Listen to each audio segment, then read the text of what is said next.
Apa kabar pemirsa? Kita berjumpa lagi dalam Warta Parlemen, informasi aktual seputar parlemen bersama saya Mendy Nugroho.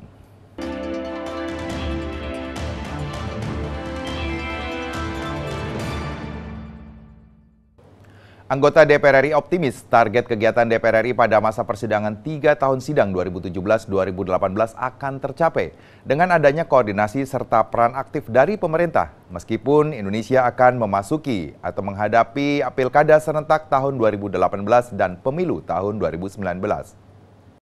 Ditemui usai menghadiri rapat paripurna pembukaan masa persidangan 3 tahun sidang 2017 hingga 2018, anggota Komisi 1 DPR RI Roy Suryo Noto Diprojo mengatakan memasuki tahun politik 2018, dirinya yakin DPR akan tetap dapat menyelesaikan pembahasan sejumlah rancangan undang-undang karena banyak yang sudah masuk pada tahap sinkronisasi maupun harmonisasi. Roy Suryo juga meminta pemerintah untuk konsisten dalam merealisasikan anggaran sesuai peruntukannya, terutama anggaran yang dapat menstimulus konsumsi masyarakat lebih baik. Itu harus benar-benar menerapkan yang namanya ketertiban dan aturan-aturan terutama MD3 di dalam pelaksanaannya di anggotanya. Karena jangan sampai di tahun politik ini tentu anggota Dewan punya juga kewajiban untuk turun ke daerahnya. Dan tentu dia berharap agar 2019 pasti akan terpilih lagi. Tapi juga jangan lupakan target yang tadi disampaikan cukup banyak dan menurut saya agak aneh ya. Saya tidak mengatakan idealis, tetapi harus dibuat serealistis mungkin. Jadi jangan sampai harapan masyarakat yang tadi semua ikut mendengarkan pidato pembukaan masa sidang ini kemudian mengacu pada target itu saja tanpa melihat kondisi faktual yang terjadi. Ketua Komisi 6 DPR RI Agung Widiantoro berharap seluruh alat kelengkapan Dewan melakukan rapat kerja dan rapat dengar pendapat dengan pemerintah serta melakukan kunjungan kerja spesifik sesuai dengan agenda alat kelengkapan Dewan masing-masing agar apa yang ditargetkan oleh DPR RI dapat tercapai. Dibicarakan target-target legislasi apa saja yang akan diraih dengan sempitnya waktu ini, kemudian pengawasan-pengawasan apa yang perlu dimaksimalkan, sehingga nanti melahirkan sebuah kesepakatan bersama, kesadaran bersama. Kalau sudah kesadaran bersama terbentuk, saya yakin fraksi-fraksi akan menugaskan orang-orangnya yang terbaik di situ melalui komisi maupun alat-alat kelengkapan Dewan untuk selalu standby, on call. Sanika dan Teguh, TVR Parlemen melaporkan. Badan Kerjasama Antar Parlemen DPR RI mengapresiasi pemerintah Iran yang telah berhasil menyelesaikan gejolak politik dalam negerinya yang berujung pada demonstrasi anti pemerintah tanpa intervensi negara lain. Ditemui usai menerima Duta Besar Iran untuk Indonesia di Gedung Nusantara 3 DPR RI Senayan, Jakarta, Ketua Badan Kerjasama Antar Parlemen BKSAP DPR RI Nur Hayati Ali Assegaf mengatakan, Indonesia sebagai negara yang menganut politik bebas aktif, senantiasa memberikan dukungan kepada Iran untuk menyelesaikan berbagai permasalahan dalam negerinya tanpa campur tangan pihak lain. Sejarah telah membuktikan beberapa negara kawasan yang sedang mengalami konflik makin memburuk situasinya karena campur tangan asing.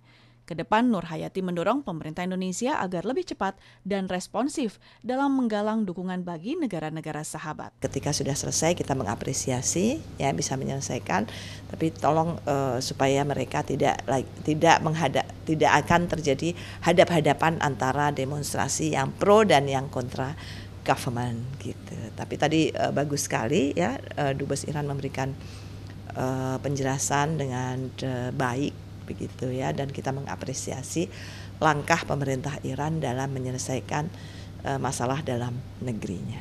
Nur Hayati menilai campur tangan pihak asing berpotensi mengekskalasi krisis ke arah yang lebih buruk dan yang sering menjadi korban adalah perempuan dan anak-anak.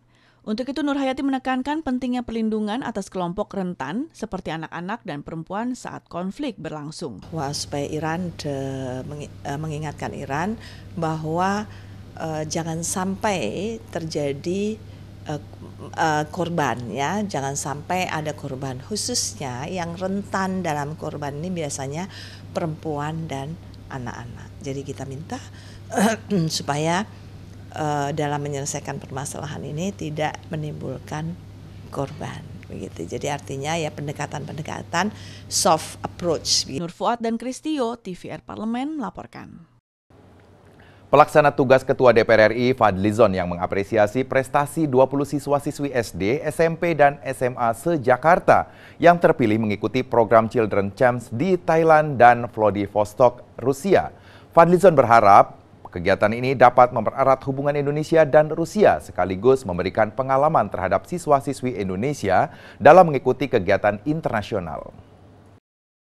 Dalam audiensi dengan para peserta Children's Camp di Gedung DPR RI Senayan Jakarta baru-baru ini, pelaksana tugas Ketua DPR RI Fadlizon mengatakan prestasi yang diraih oleh siswa-siswi peserta camp patut untuk dijadikan motivasi ke depan dalam mendorong putra-putri bangsa untuk terus aktif mengukir prestasi dan berani berkompetisi. Dengan mengikuti program semacam ini, maka siswa-siswi Indonesia sebagai generasi penerus bangsa dapat memberikan kontribusi secara dini di kancah internasional. Program Children's Camp ini dapat mengasah kemandirian dan rasa tanggung jawab para peserta terhadap diri sendiri maupun sekolah yang diwakili. Saya pikir ini program yang dilakukan oleh Rosatom Rusia dengan Children's Camp itu sangat bagus sekali. Jadi sejumlah anak-anak Indonesia dari SD, SMP, SMA dikirim ke camp di Thailand maupun di Vladivostok untuk kegiatan bersama negara-negara 10 negara lain. Saya kira ini sangat positif untuk pengalaman mereka, membuka wawasan, networking, dan lain-lain gitu. Selain itu, Fadlizon berharap ke depan akan semakin banyak program yang memberikan kesempatan terhadap para generasi muda untuk bertukar ilmu dengan para peserta dari negara lain, terutama kegiatan yang dapat mempertunjukkan kebudayaan Indonesia. Saya kira ini baru pertama, seperti disampaikan tadi dari Kedutaan Rusia. Program ini baru pertama kali dan mudah-mudahan bisa terus diduplikasi tiap tahun dan bahkan mungkin diperbesar jumlahnya. Saya kira ini sangat positif dan kita sangat mendukung sekali program seperti ini, memberi kesempatan untuk mengembangkan diri bagi anak-anak Indonesia. Implikasinya sendiri Pak untuk anak-anak pada zaman sekarang supaya sampai tingkat internasional. Ini kan bukan program pemerintah, tapi dari pihak Rusia dan anak-anak yang berminat tentu mereka diseleksi.